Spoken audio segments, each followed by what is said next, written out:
The opinions expressed by the host and guests in this show are not necessarily the views of Children's Health Defense.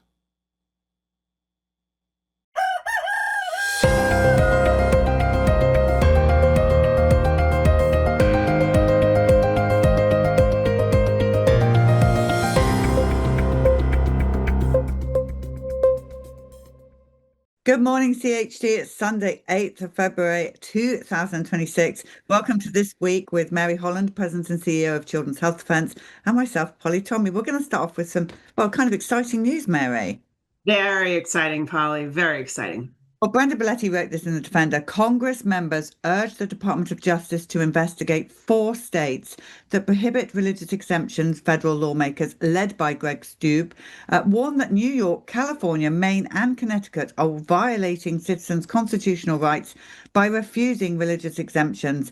In a letter to the Department of Justice, the Congress members asked the DOJ to intervene in 2 lawsuits in New York, one filed by Children's Health Defense and another funded by Children's Health Defense. Polly, you know we're on the right track when finally Congress gets involved. So this letter has been signed by 13 people in Congress stating that the right to free exercise of religion is a cornerstone of our republic. It's in the First Amendment.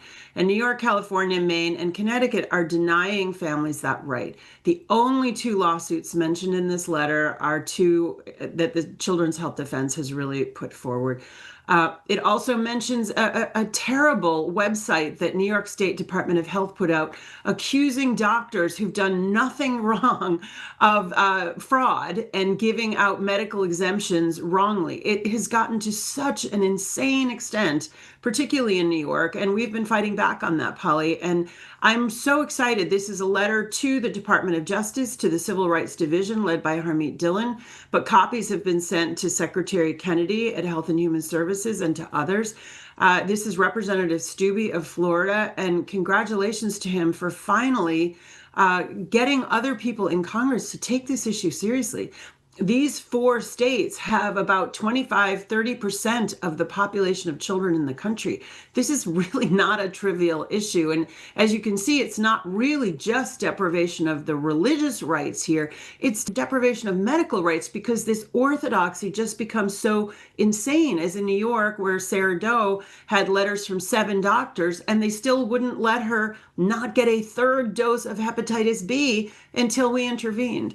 So it's really exciting to see finally Congress is getting involved in this issue, as it should be. All right, this is on FDA.gov. FDA takes new approach to no artificial colors. It's shocking what this country has permitted in the food supply, including petroleum-based, gasoline-based food dyes, right? This has been in children's candy, in coloring dyes for kids' birthday cakes, etc. And so Secretary Kennedy is basically giving an incentive now to the food industry to say, if you don't have petroleum-based food additives, you can say that there's no artificial colors. So they're inducing them to sort of get on the Make America Healthy Again, natural food, eat real food bandwagon. And this is good because you can use beetroot for red and you can use other things for yellow. There's no reason to use petroleum-based colors, except I presume, Polly, it's less expensive and they've been able to get away with it. So this is one more relatively easy step that Secretary Kennedy is taking to induce the industry to do the right thing rather than to compel them to do the right thing. And kudos to him. Yeah, absolutely. US military meals contain toxic cocktail of glyphosate, veterinary drugs, and heavy metals. Independent lab tests supported by Children's Health Defense military chapter found that these foods served to the US troops contain a mix of the above that are banned in many other countries. Every sample tested showed contamination, with some meals carrying a dozen of chemicals at once.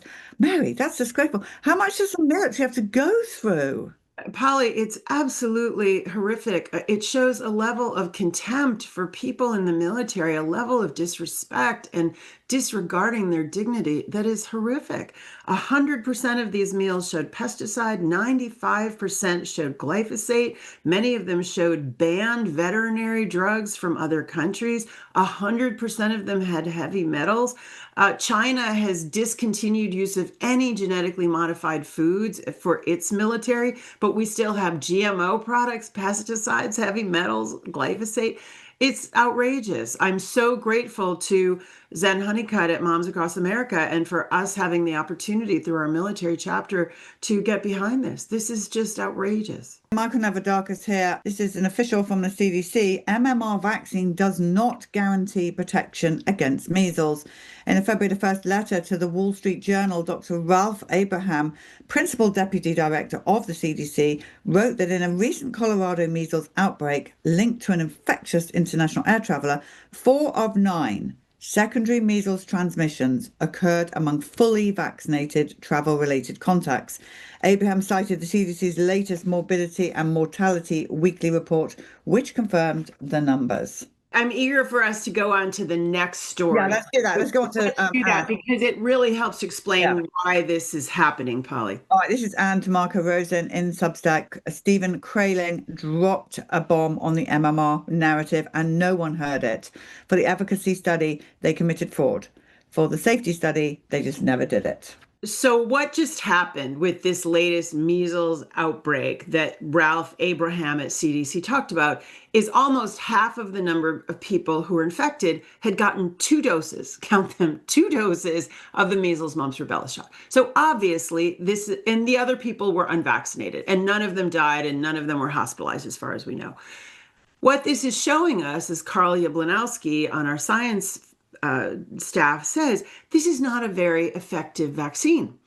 And Brian Hooker is critical of Dr. Abraham for not saying enough about how there are people who never get immune using that vaccine, and then it wanes over time. So it may not be effective at all, or it basically outlives its shelf life after a very certain time. So this is an amazing Substack by Ann Rosen, and I would highly recommend, if you're going to read one article, read this Substack by Ann Rosen. This is the story that Andy Wakefield captured in the movie Protocol 7, but she does a fantastic job of laying out this story. So there was a whistleblower inside Merck, Mr. Krahling, who told the FDA in 2001, 25 years ago, Merck is perpetrating fraud on the measles, mumps, rubella shot.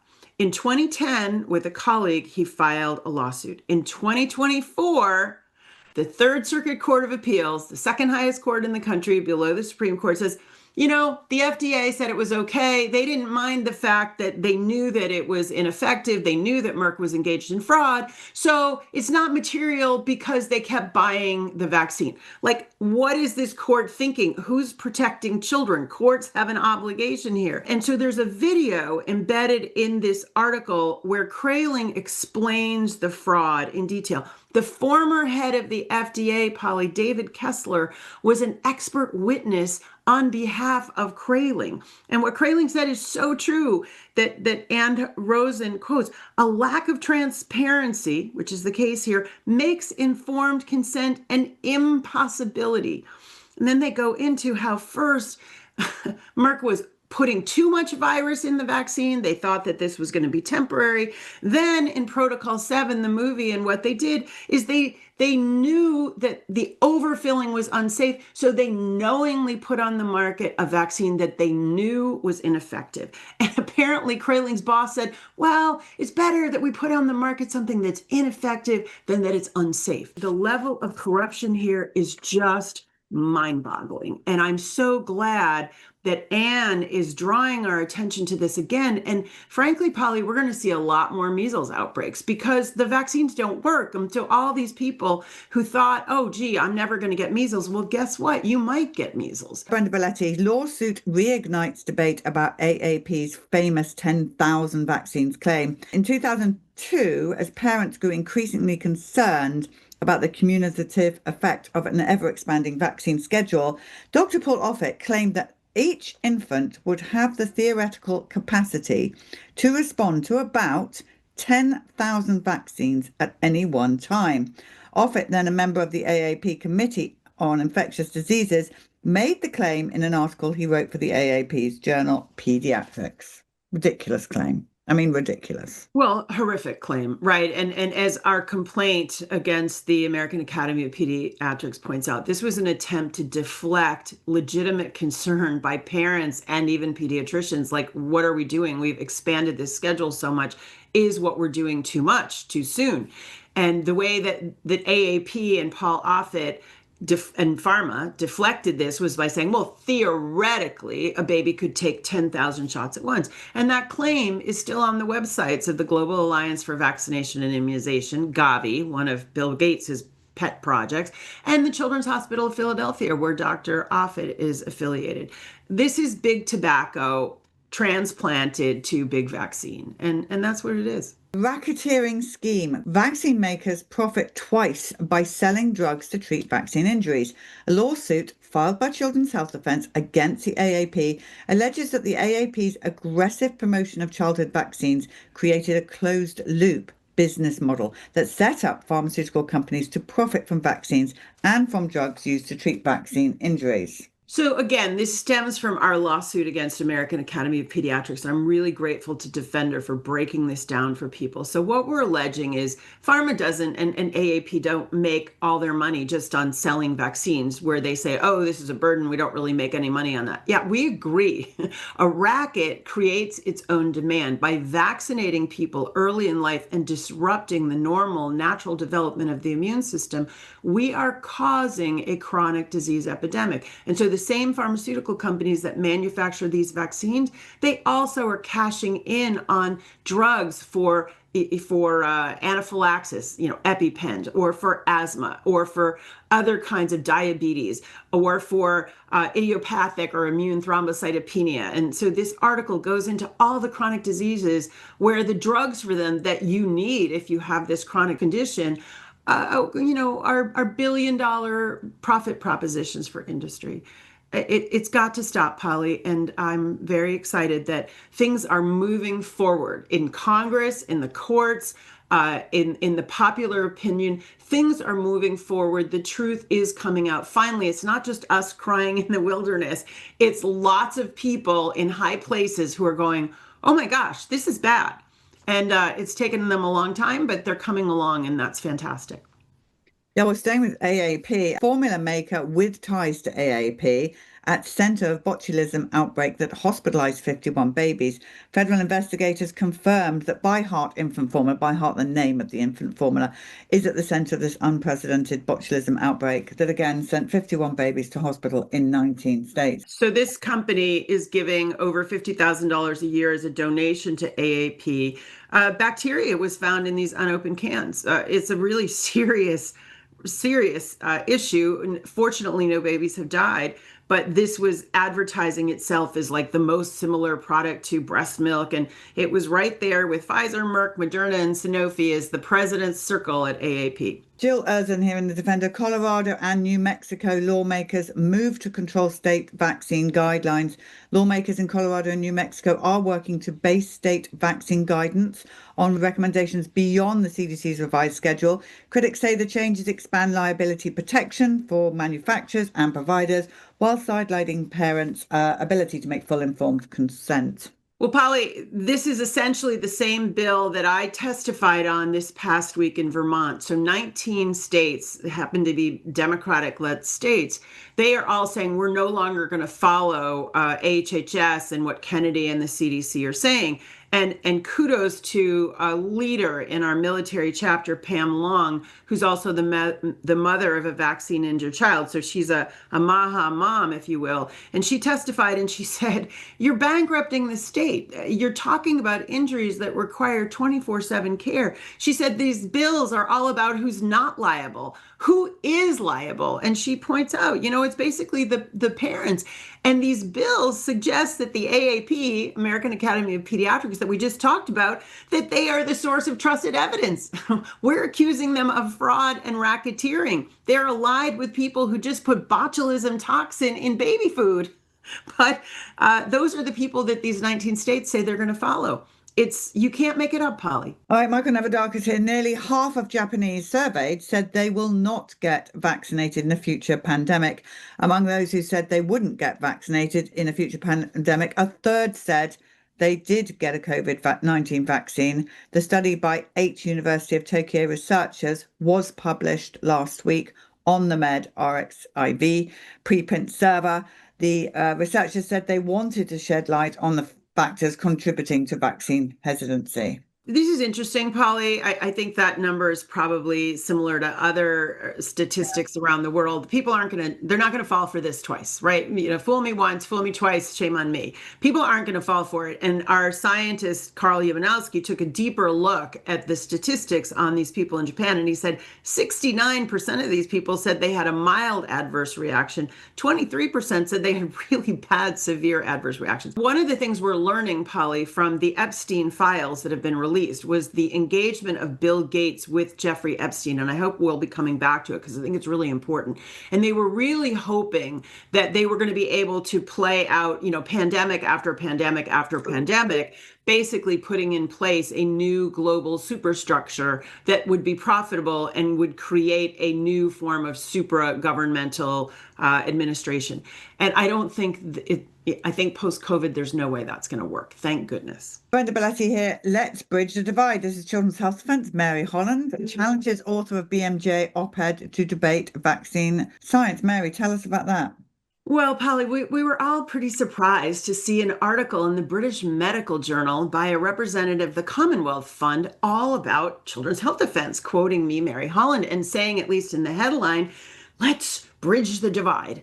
And then the article goes on essentially to trash us, Polly, and to say that, we're misinformed and we spread misinformation and all the things they usually say. But it started out with this sort of nice mamby-pamby, if you will. Let's bridge the divide. So I wrote back and said, are we really supposed to trust science? We're supposed to prove science. We're supposed to be skeptical. And we are at CHD. We actually do the science. We want proof. We want real science, not just trust in science. And I said, look, if you really want to bridge the divide, come on down. We would love to have you at CHD TV.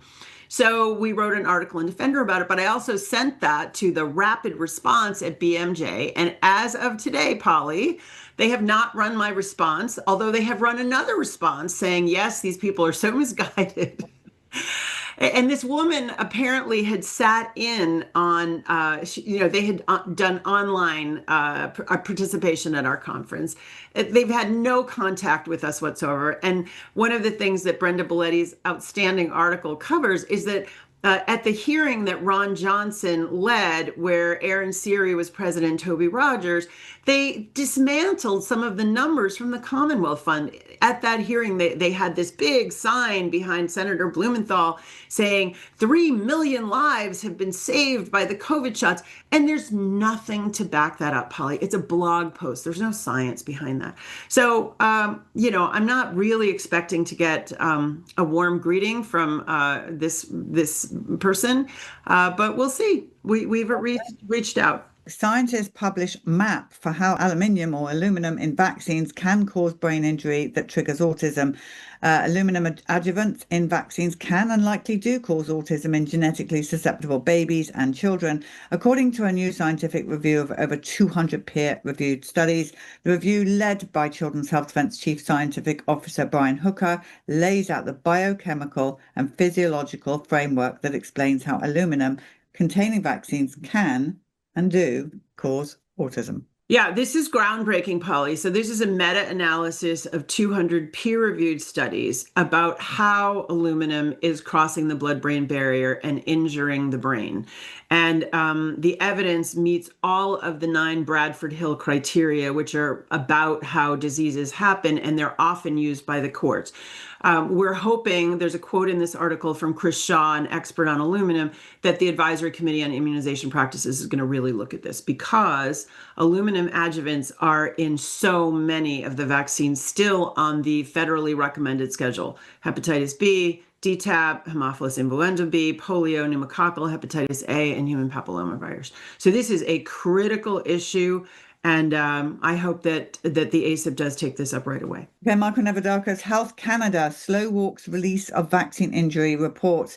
Canada's agency responsible for the country's national health policy told the government officials that it needs up to 15 years to release records on vaccine injuries. Canadian attorney Eva Chipiuk said Health Canada's withholding of vaccine injury data for up to 15 years is frankly troubling. Well, I think I agree with that. It's outrageous. Get the vaccine yesterday, but it'll take us 15 years, or Pfizer told the courts 50, and then at the time the CDC said no, 75. I hope these lawyers in Canada will continue the good fight. That's outrageous. ProPublica in the Defender, Idaho ranked last in US for autopsies when infants died unexpectedly. An advisory panel created last year at the request of Governor Brad Little is developing legislation to require autopsies in a variety of circumstances, including the unexplained death of a child. An increase in fees on Idaho death certificates would finance the autopsy reimbursements. This is promising, Polly. Basically, we've had this ridiculous kind of mystery category of sudden infant death syndrome for decades now. There's no such thing as sudden infant death. There's always a cause. And this having autopsies, especially looking at brain, I think what we're going to see is there's incredible brain inflammation and brain damage leading to death, or heart damage leading to death. And I think we need to see that. I think people need to understand what is causing these infant deaths, like those that you've done such a great job covering. This is one of my favorite things of the week. Amazon shuts down controversial payment method. You know, there's little screens at Whole Foods, the checkouts where you can pay by just scanning your palm. The service is called Amazon One, and it's going away. They will be removed by June the 3rd in response to limited customer adoption. But that, Mary, is the power of the people saying, no, we're not doing it. We're not doing it. You're going to read my palm? No, thank you. No, thank you. I don't want my palm being owned, the scan of my palm being owned by Amazon. No, thank you. It's great. Yeah, it's great news. Well done, people. Jill Erzin here. The Nipah virus, not much of a risk unless humans interfere. This is John Campbell saying that 2 cases of this virus were confirmed in India, prompting several Asian countries to increase airport health screenings. Experts say the virus spreads slowly and poses little global risk, with no cases reported in Western countries. So medical commentator John Campbell warns that the greatest danger comes from human interference in laboratories, not natural transmission. I would say 100%. Always. US farm antibiotic sales surged 16% in 1 year. Why is that a health problem for our human health? FDA data shows antibiotic sales from these farm animals jumped 16% from 2023 to 2024. Experts warn that overusing these drugs in animals is fueling antibiotic resistance in people, leading to nearly 3 million infections and 35,000 deaths each year in the US. Critics say rules meant to limit drug use in livestock are failing, putting public health at risk. So apparently, Folly, 3 million infections and 35,000 deaths a year are attributable to antibiotic resistance. So it's a big deal. We shouldn't be increasing use of antibiotics in animals. We should be decreasing it. Joseph McCullough, forever chemicals disrupt placenta during critical first trimester. Birth defects are the leading cause of infant death in the US, and the earliest weeks of pregnancy are the most vulnerable. New research shows that PFAS found in everyday items like cosmetics, clothing, non-stick pans can disrupt the placenta during the first trimester when a baby's organs are forming. Every week we warn the people on these chemicals. Polly, I knew, about Teflon. I knew about nonstick pans, but I didn't know that PFAS, forever chemicals, are used in cosmetics and clothing. I didn't know that. And it's a big, they say here, birth defects, that these lead to birth defects, this disruption of the placenta. 1 in 33 babies has defects. That's the leading cause of infant death. So what are we doing? What are we doing? I shop in charity shops now nearly all the time because they've been washed and washed and washed. This jumper that I'm wearing now. Charity shop. Yeah, I absolutely, I love them. Yeah. So, and baby clothes as well. Best place to get all that. US Right to Know, BPA is banned in bottles, but still showing up in pacifiers, even ones labeled BPA free. A new study found that baby pacifiers, even those again labeled BPA free, can release bisphenol A, a chemical linked to hormone disruption and development problems. Even the lowest amount exceeded Europe's safety limits for infants. Those standards are far stricter than in the US, where regulators still rely on decades-old toxicology data. So baby pacifiers, dummies as we call them in England, are poisonous. It's labeled BPA free for a baby, Polly. The baby sucks on it all day long and it has BPA in it. It's outrageous. It's just outrageous. I mean, I think the answer here in Mercola's or US Right to Know gives advice at the end, use glass, make your own baby food. This stuff is dangerous. It's tragic, but stuff that's coming out of big industry is we just have been covering. It's just so dangerous. Okay, Dr. Mercola, again, this is an article about antidepressants. Help me is the headline. Patients say they weren't warned about widespread risks of antidepressants. They are one of the most harmful medications on the market. They've had a profound effect on the consciousness of our entire society. The article will provide critical information that SSRI patients are rarely warned about. So this is an important article by Dr. Mercola, and I highly advise you to read it. Yeah, well, this is written by a Midwestern doctor who does such good work, and Mercola is often reprinting him. And, it points out, Polly, that SSRIs, serotonin, whatever it is, serotonin reuptake inhibitors, really often, for some people they work, for some people they work, but it's like a bell curve. And for some people, there's severe problems on sort of both ends of the spectrum. And among the things that they can cause in people are numbness, emotional, physical numbness, particularly sexual numbness, agitation, and violent psychosis. And some of the people we've worked with over the last few years, Polly, they had a violent psychosis from taking an SSRI, and right away their lives are destroyed. And then one of the other awful things about SSRIs is they're extremely difficult to get off of. You go into withdrawal syndromes because it's like alcohol, right? You're addicted to the SSRIs, literally. And then when people try to get off, they imagine, oh my gosh, I'm mentally ill. So the article also points out that the New York Times, finally, the mainstream, is starting to talk about this. And they say here that 40 to 60% of the people who take SSRIs, antidepressants, have some kind of emotional blunting. They don't feel normal anymore. And SSRIs can cause lots of birth defects. So again, it's just horrific what companies will do for profit, to the extent to which they'll lie and harm people for making money. All right, Michael Novodakis, a jury awards $2 million to a woman who sued over gender-affirming surgery she had as a teen. Fox Varian, now 22, underwent a double mastectomy in 2019 when she was 16. Afterwards, she felt that her gender transition had harmed her, so she detransitioned. In 2023, she sued her psychologist, Dr. Kenneth Einhorn, and her plastic surgeon, Dr. Simon Chin. But this is why, they're children when they're 16, Mary. Oh, absolutely. And this girl wasn't even just a typical 16-year-old, Polly. She had received a diagnosis of being on the autism spectrum. She had anorexia. She had a lot of mental health issues. She had been seeing this psychologist for 2 years. And then the psychologist suggested, it sounds like, that this might solve her problems. And the surgeon did too. They didn't tell her all the things that could go wrong. And, this is predatory. Again, it's a multi-billion-dollar business. Apparently, these drugs and surgeries in 2023 were bringing in $4.4 billion for people.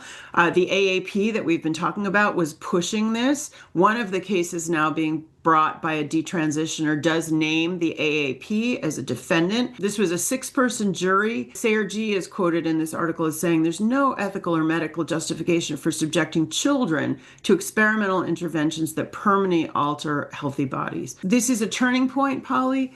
They sued for negligence, reckless disregard, failure to obtain informed consent. The mother says she was told with no scientific basis whatsoever that if she didn't give the surgery, if she didn't grant consent, her child would commit suicide. There was no basis for that claim. That's a common claim. And so this is really a turning point. It's the first jury verdict. This didn't happen in a red state. This happened in very blue Westchester, New York. So this is really an important legal development. And, and this is tragic for this family, for this girl and her family.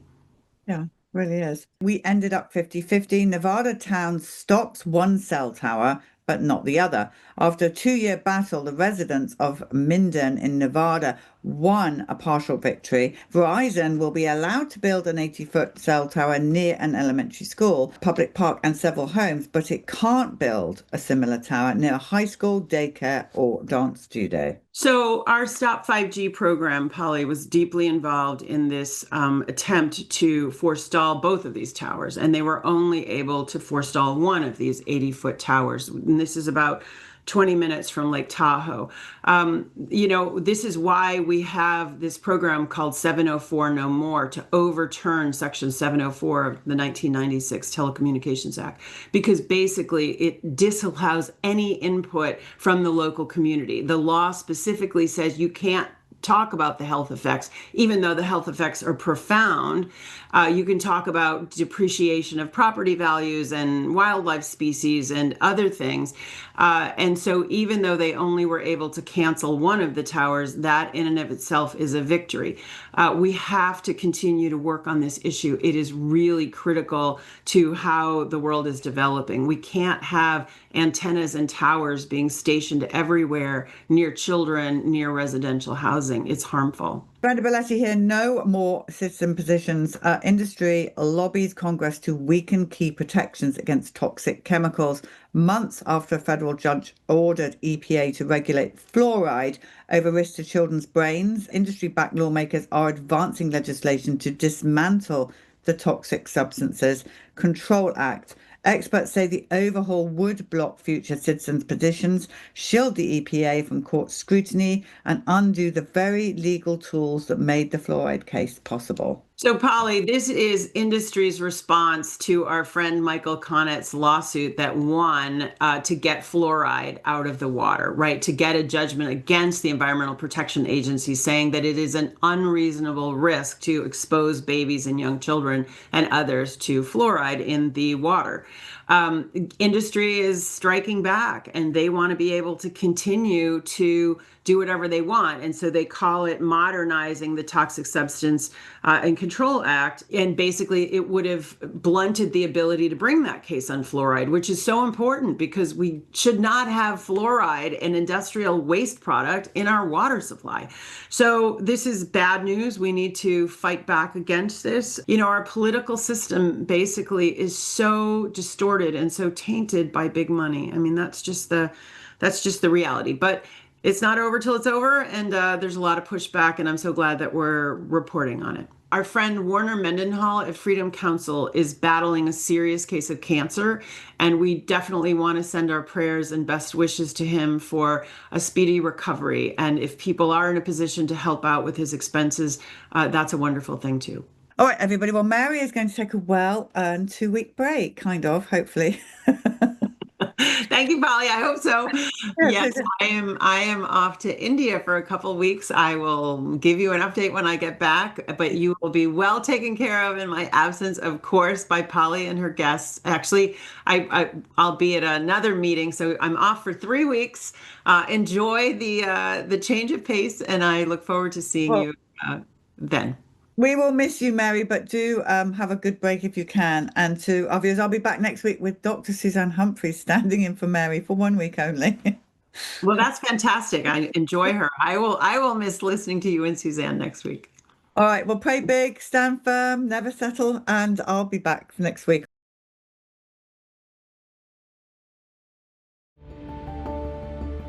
James, I know you've reported on geoengineering and how it's finally coming into the mainstream news sphere.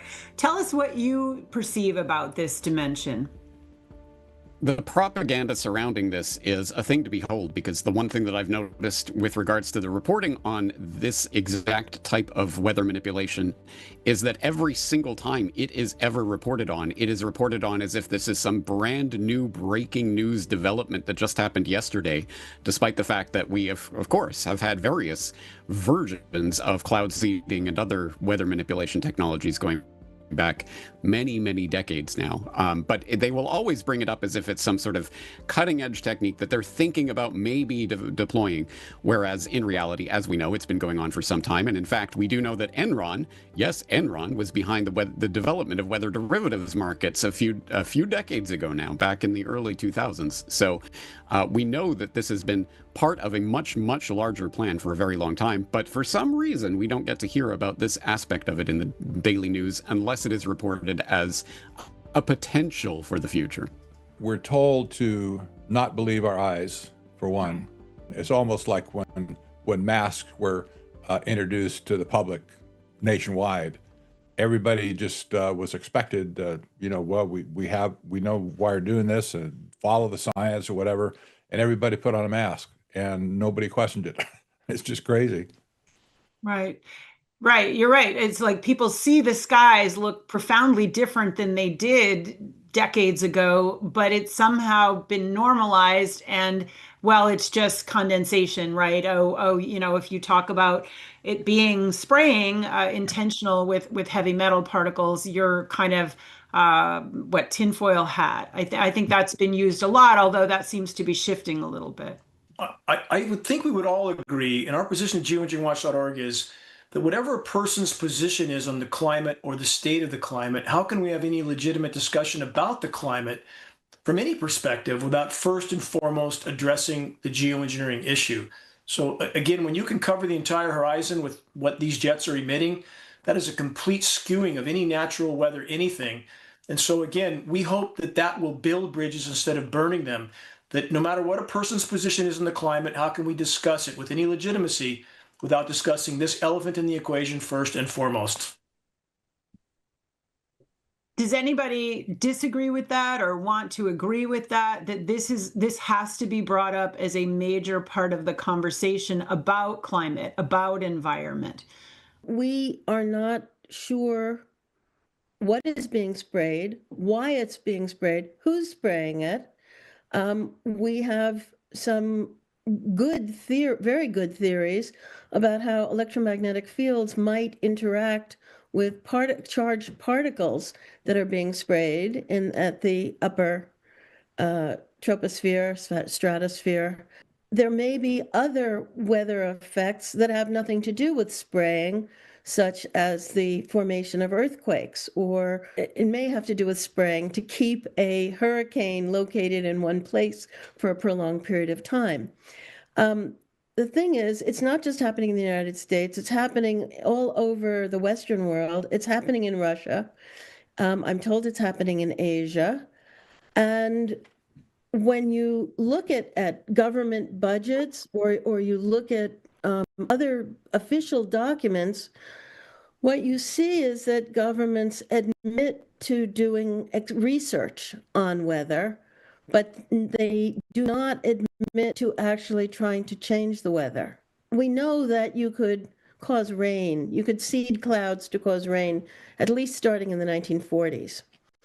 And I was able to, when I was looking for solid evidence on geoengineering, I was able to find scientific papers up until the 1970s about how fog could be caused and some certain other weather effects. But after that, there was nothing that I could find. There was also discussions at the United Nations about weather and environmental modification, but there were loopholes in the treaty that, again, would allow for peaceful purposes, which we all know is a very big loophole.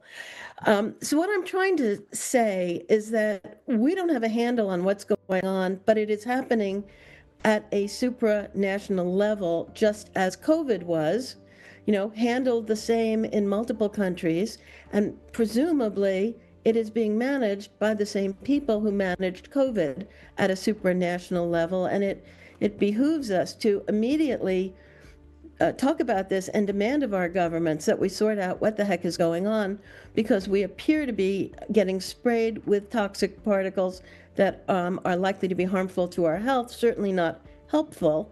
And we do have laws to prevent this. We do have a Clean Air Act and a Clean Water Act and other laws that wouldn't allow random people to spray toxic products on us. And yet Nothing's been done, and maybe we need some lawsuits. I'm not sure what we need. Maybe Mary is better at talking about that, but we certainly need to identify what the heck is going on and who's doing it and why.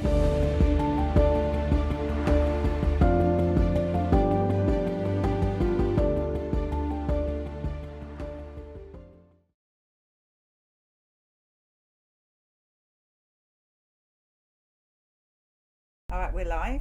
So tell us your name, please. My name is Bonnie Boggs. And you are? Becky Barina. So your friends? Sisters. Okay, sisters. And it's you that survived Remdesivir. Remdesivir, hospital protocol. Okay. Yes. So first question, did you get the COVID shot? No. Did you? No. Why didn't you get it? Because I've been following you for a while now. My grandchildren don't have vaccines because I've known, I've learned a lot in the last few years. She educates everyone. Yes, I do. I share all the things I know. I read all the books. I have Vax versus Unvax. That's fairly new. Turtles all the way down. All the books that. So.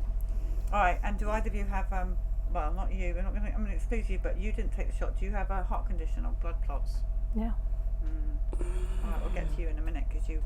So did you get COVID, by the way? Yes, we And both got We it. all together. our How family did We got you it at the same survive time. COVID? I didn't get it very bad. I just did. like a little I cold. did. I think one of the things, I live up in the mountains and I had the house opened up and I am a vegetarian, vegan mostly. just normal. I'm pretty healthy.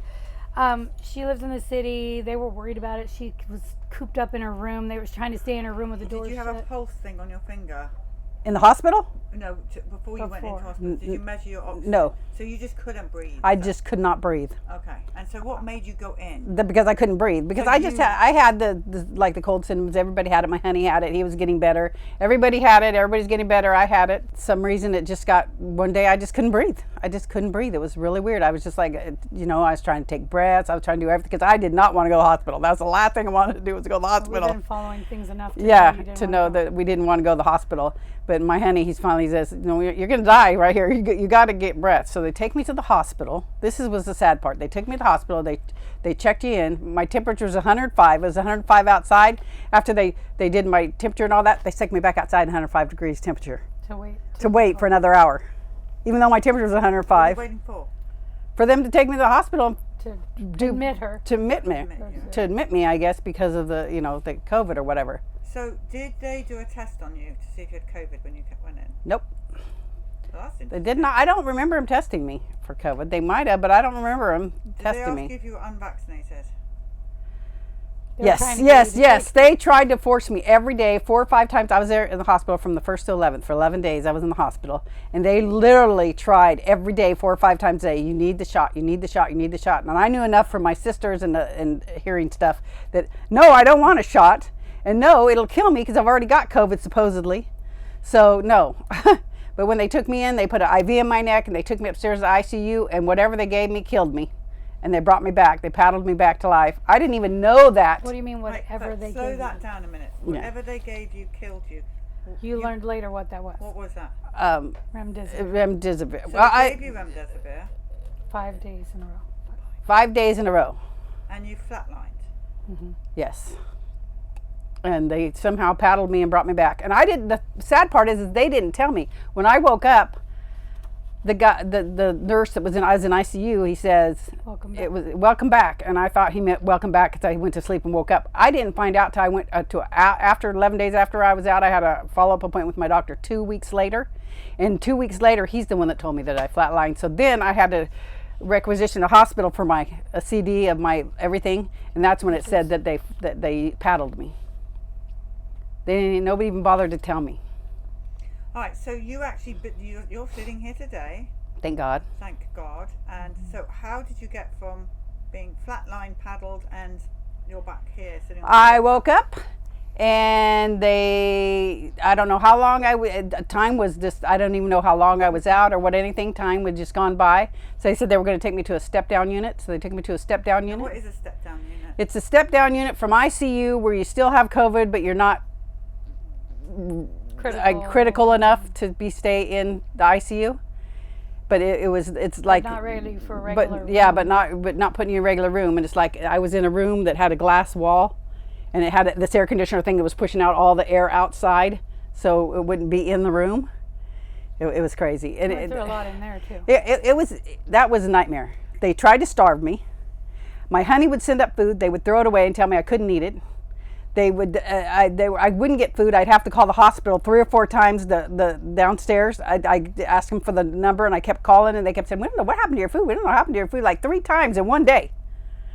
And so I finally got food, and I refused to. And they wouldn't come in, and I had excessive diarrhea, and after the remdesivir was making it bloody, and it was just everywhere. And I would call, and I would want them to get help to help me clean up or whatever. And they wouldn't answer, and I could see them standing outside of the glass wall, a bunch of nurses just standing there laughing and giggling and stuff, telling her that they're busy, because I called her. I said, "You got to call somebody." Me, and then I kept call the hospital. Yeah, and telling them, "You need to get some." Several times a day, every day. Yeah, because they would just trying to kill me, totally trying to kill me.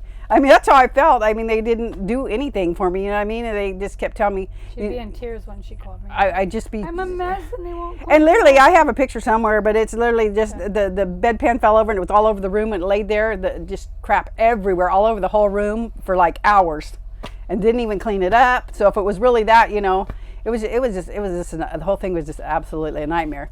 And then I was in there, and one night, and they came in, and they said, "Oh, your oxygen's really," because I had that thing on my finger then. And your oxygen is really low. You need to be even forced air, because all I had was a little canal thing. And they told me, "You need to do something." So we're going to put forced air on you. I go, "I don't want forced air. I feel fine." And they said, it's like this big thing that goes around your face, and it's like really strong air. It's right before they do what do you call that? So your oxygen, you know, the normal one that you just have, it kind of slowly comes out. They have another one where it like pushes it into you. And it forces it. I could feel myself blowing up, and I pulled it off, and I said, "I don't want this." Anyway, I argued with them for about 3 hours, and finally they realized they had not plugged in the wall, my finger thing that reads my oxygen. They didn't plug it in the wall. So that's why it was low. So that's why it was low. So I mean, it was just total nightmare. And then they would tell me not to get up because I wanted to, because they wouldn't come in and clean me up. So there was a porta potty thing there, a little side thing. So I'd get up. It'd take me a while, but I'd get up and I'd use it, and I'd get back. And so they kept getting mad because I was using it. So they kept scooting it farther and farther away. So I had to keep, because they didn't want me to use it. They finally took it out of the room because I refused. I said, I'm not doing this.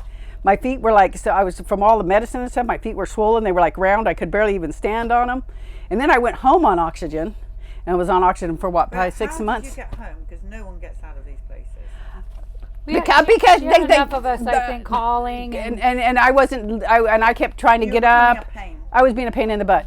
So they said, I literally heard her tell somebody, "Let her go home and die if she's going to die." Literally, that's literally what they said. "Let her go home and die if she's going to die. We'll put her on oxygen. We'll send her home." So that's exactly what they did. So yeah, and so 6 months, but I had her. She's a vegetarian. And then my sister Dawn, she did it in her natural stuff. Came earlier, but she actually, that's why part of the reason she got fired for not doing her protocol, because she took time off and was working from my house and taking care of me during the day, because I had to have somebody with me at all times, because it makes you, that stuff, I don't know if it's a remdesivir or what, but it makes you very nervous and be afraid to be alone, and it makes paranoid, super paranoid. And I've outgrown it now, but it's taken me 2 years, and I'm still, have things. And then after that, after I got off oxygen, somehow I got an ear infection, out of nowhere. And then I went to ER, and they said it was an ear, so they gave me they gave me amoxicillin, and then then the other ear started hurting, so I went to the ER, and so they gave me different antibiotics and steroids, and then I went deaf in my left ear. Then I got Bell's palsy, or what they thought was Bell's palsy. So then they thought I was having a heart attack. So then they took me to Clovis Community Hospital, and So it gets better. Oh yeah, Clovis Community Hospital, and they found a brain tumor. So now I have a brain tumor, and I can't get the protocol. They don't have the protocol, the proton therapy here in California. So I'm going to MD Anderson every 6 months. Right in Texas. Now they're just watching it, and as long as it doesn't grow. They don't know how long it's been there or what caused it to be there. They can't tell me any answers, and this was all after COVID. Have you got your complete medical records of when you were in hospital? Yes, I did get them on a CD. I did them on a CD. And you're sure you didn't get given a COVID shot when you were? No, I was not in there. I was out of it. I was out of it a lot, but I don't know. I don't know what they did. They It's give not. all It's these not other in my. shots. It's not in my shot thing. I've gone through all the medications and all the nurses. So Seems a little suspicious to me. That Yeah, it first did, of all, yeah. You go. yeah. But every day, 4 or 5 times a day, they come in. You need a COVID shot. You need a COVID shot. No, I'm not getting a COVID shot. You're going to kill me. I'm not getting a COVID shot. But 4 or 5 times a day. Like I said, they tried to starve me. They tried everything they could to do me in, and I refused. Thank God. It wasn't me. It was God. But it was her personality too. She's I'm stubborn, yeah. So now you have this And brain vocal. tumor you've got to monitor, yeah? I have a brain tumor I'm monitoring, and I'm totally deaf in my left ear. Totally deaf in my left ear. all after. All after COVID and all the protocols, All the medicine. all the medicine. Check your notes. Is there anything else you want to add? Oh, I know, yeah. I saw you saw that. I talked about the What story. a story. No, it was crazy. I still have PTSD. She does. I still do. Went to the hospital to see somebody the other day, and you're like, Oh, Jim.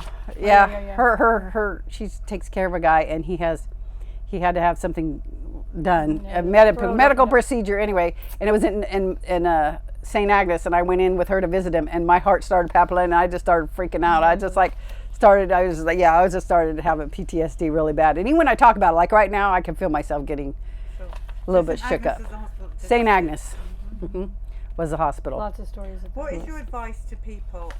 What's your warning? What's your advice? What do you say to people that suddenly can't breathe, they're panicking, and they're going to ship off to hospital like you did? Did you talk about they gave you the breathing treatment? Oh yes, when I first went in, when they put the thing in there, they gave me a breathing treatment, and it worked good. And so they told me, okay, if you need it later, ask us for it. I asked for it later. They refused to give me a They refused. Some of the advice Yeah. would be, if someone can, because my other sister and brother-in-law, they both got it and they couldn't breathe. And I have a friend that's a doctor who actually prescribed the bromelain or whatever it is, and the machine that you do the breathing treatments, and I was able to get that to them.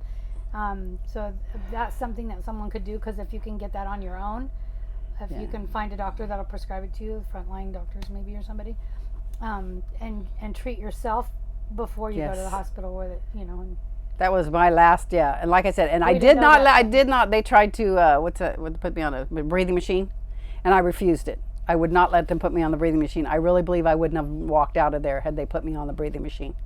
Because then who knows what they would have did to me. They would have had me out. They would have, you know what I mean? Who knows what they would have done to me. I think that's why a lot of people are dying, because they are being put in on the breathing machine, and I refused. Even the forced air, I was like, no forced air. After they try, I could literally feel myself blown up, like I said, and then find out that they didn't even hook me up. I mean, there were so many incompetencies, you know what I mean? And then, but it would get me. They would literally be standing outside there, just talking, laughing, joking, right out there, 3 or 4 of them. And I call her and I'd say, and they'd lie to her and tell her that they were busy. I could see them just standing there laughing tell and me giggling. that they were we're gonna go in right now. She'll call me back 5 more minutes, or 10, 15 minutes, whatever, and say they still didn't come in. They're still standing there. Call back again. You guys are lying to me. My sister told me that you have not gone back in there yet. And I would stay on the phone with her. I'd say, look, stay on the phone with me. And they wouldn't come in 45 minutes, an hour. Being a pest, being persistent. Save me. And when they don't let people come in, at least she still was able to call out and keep us involved. They kept trying to hide my phone, but I kept finding it. So, yeah, they would take the little buzzer thing away from me or whatever. They'd say, oh, it must have fallen. No, it didn't fall. You tied it up clear over there. You know what I mean? So, yeah, it was like they were on a mission to kill as many people as they could. Literally. That's how I felt, that they were literally out to kill me. I told her that a few times. They're trying to kill me. I need to get out of here. I got to get out of here. Well, they're certainly killing the unvaccinated, that's for sure. And she was unvaccinated. And I was unvaccinated, and they tried to refusing to take it over. Yeah, and I refused to take it.